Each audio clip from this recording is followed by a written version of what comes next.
Hello, this is Great Graphics Part 2, the thing you've all been waiting for, I suppose. Well, if you are watching it anyway. So, this time we will be covering spikes and background effects, so it will be a rather short video. So, first, to draw the spikes, let's just get an outline of a line of like 10. You can make like a spike with totally one color or with two colors. I'll first cover how to do it just with one color.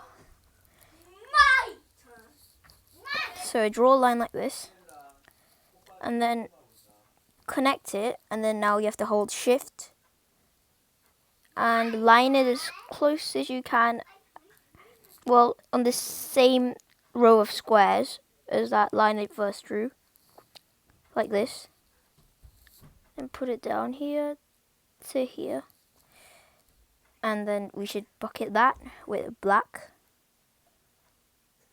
We should copy paste it now, flip it horizontally when you've pasted it, and we've got an almost perfect spike. And if you want to change it, you can do it like this. For example, a black and white spike.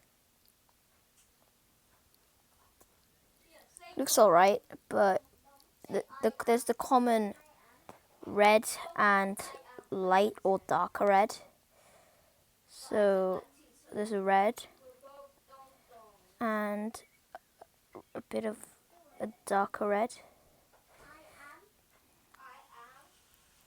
Boom, that's pretty much like a generic spike, something that everybody uses. I haven't put the code in for the spikes, but I don't care, do I? This is a graphics tutorial, not a coding tutorial. Who cares about coding? Well, I don't. Do I? Anyway, we've covered the spikes now, which has lasted for about 1 minute, and now we'll be going on to the background effects. Let's just switch to this costume again. I first want to show you how to make some sort of like snow background effects. And let's just draw a tiny circle holding shift. Oh, what is happening? Shift and draw. Yeah, that should be about it. This is quite basic. I made it when I was making half platformers. And I might show you what my half platformers are like after this. So when flat clicked, just hide. It can go anywhere, but I just like it if it goes somewhere like high. Go to X62, Y, well, 180. So you have to remember the exact edges are 180 for the Y and minus 180 for the X, minus 240 to 240. That's very important for background particles. And then we have to hide it because we don't want all the other snowflakes dropping down with that one staying, just doing nothing. And we have to forever create clone of myself. And when I start as a clone, the Y is already set to 180. So we have to set the Y to pick random minus 180 to 180. Wait, oh, this is just wrong, sorry. It's the X.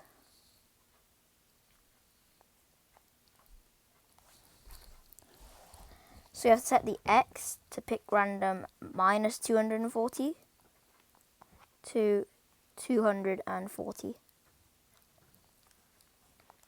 And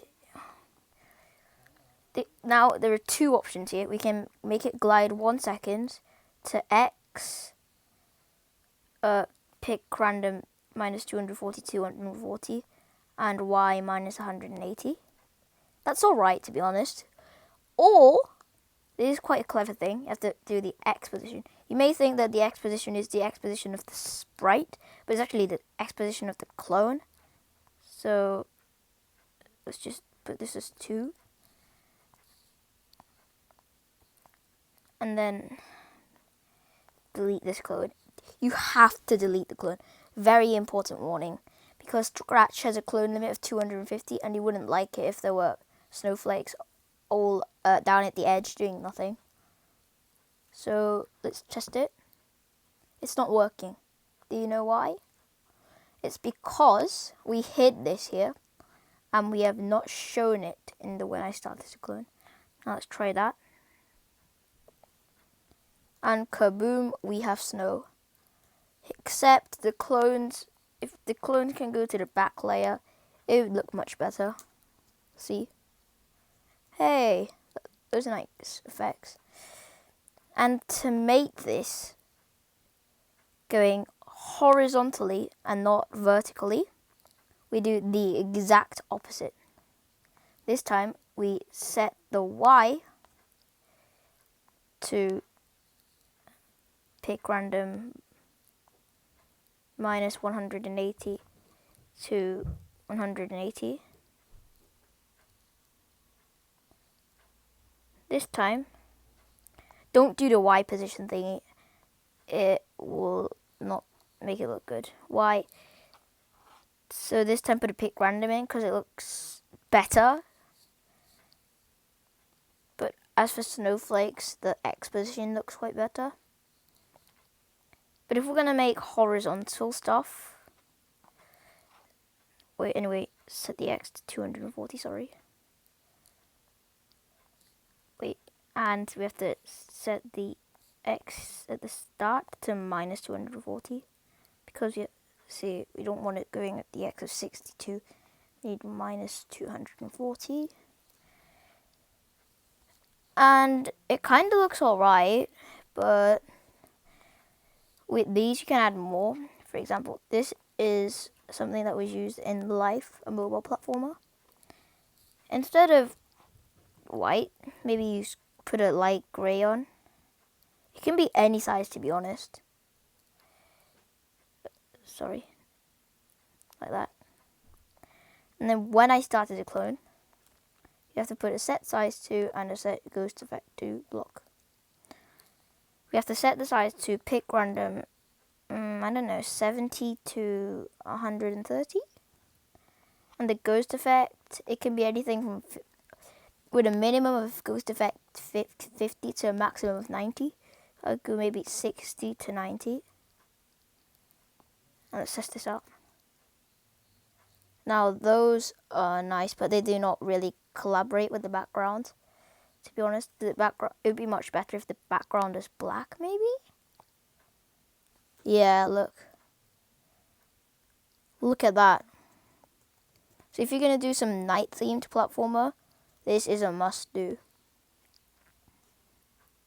Although you'll have to make the player white, of course. You know this, because I used the sprite from Misery.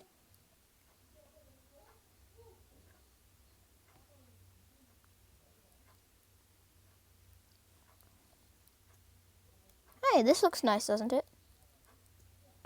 So maybe like if you like this, and maybe dislike if you didn't like this, and maybe report me if you hate me. And maybe give me a subscribe and put the notifications on. I literally don't want you to subscribe just because, but I want you to subscribe because then you can know when my next video is coming and it will help you much better. So yeah, thank you for watching this video. I hope it helped you a lot, to be honest. Yeah. So yeah, bye for now. Bye.